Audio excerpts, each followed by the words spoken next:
ವಿವಿಧ ಬೇಡಿಕೆಗಳಿಗೆ ಆಗ್ರಹಿಸಿ ಜೊಯ್ಡಾ ತಹಶೀಲ್ದಾರ್ ಕಾರ್ಯಾಲಯದ ಮುಂಭಾಗದಲ್ಲಿ 2ನೇ ದಿನಕ್ಕೆ ಮುಂದುವರಿದ ಕರ್ನಾಟಕ ಪ್ರಾಂತ ರೈತ ಸಂಘದ ಪ್ರತಿಭಟನೆ. ಜೊಯ್ಡಾ ತಾಲೂಕಿನ ಗ್ರಾಮೀಣ ಪ್ರದೇಶಕ್ಕೆ ಅವಶ್ಯ ಮೂಲಭೂತ ಸೌಕರ್ಯಗಳನ್ನು ಒದಗಿಸಿಕೊಡುವಂತೆ ಆಗ್ರಹಿಸಿ ಕರ್ನಾಟಕ ಪ್ರಾಂತ ರೈತ ಸಂಘದ ನೇತೃತ್ವದಡಿ ಜೊಯ್ಡಾ ತಹಶೀಲ್ದಾರ್ ಕಾರ್ಯಾಲಯದ ಮುಂಭಾಗದಲ್ಲಿ ನಡೆಯುತ್ತಿರುವ ಪ್ರತಿಭಟನೆ ಇಂದು ಮಂಗಳವಾರ 2ನೇ ದಿನಕ್ಕೆ ಮುಂದುವರೆದಿದೆ. ನಿನ್ನೆ ಸೋಮವಾರದಿಂದ ಅಹೋರಾತ್ರಿ ಧರಣಿ ಆರಂಭಗೊಂಡಿದೆ.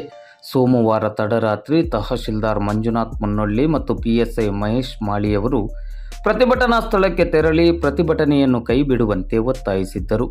ಆದರೂ ಪ್ರತಿಭಟನೆ ಇಂದು ಮಂಗಳವಾರವೂ ಮುಂದುವರೆದಿದೆ. ಇಂದು ಮಂಗಳವಾರ ಬೆಳಿಗ್ಗೆ 10 ಗಂಟೆ ಸುಮಾರಿಗೆ ಪ್ರತಿಭಟನೆಯಲ್ಲಿ ಮತ್ತಷ್ಟು ಸಾರ್ವಜನಿಕರು ಭಾಗವಹಿಸಿದ್ದಾರೆ.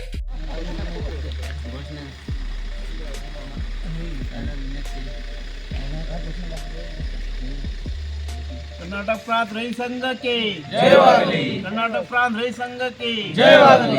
इनक्लाब जिंदाबाद। इनक्लाब जिंदाबाद। ಏನೋ ಬರಲಿ ಒಗ್ಗಟ್ಟಿರಲಿ। ಏನೋ ಬರಲಿ ಒಗ್ಗಟ್ಟಿರಲಿ।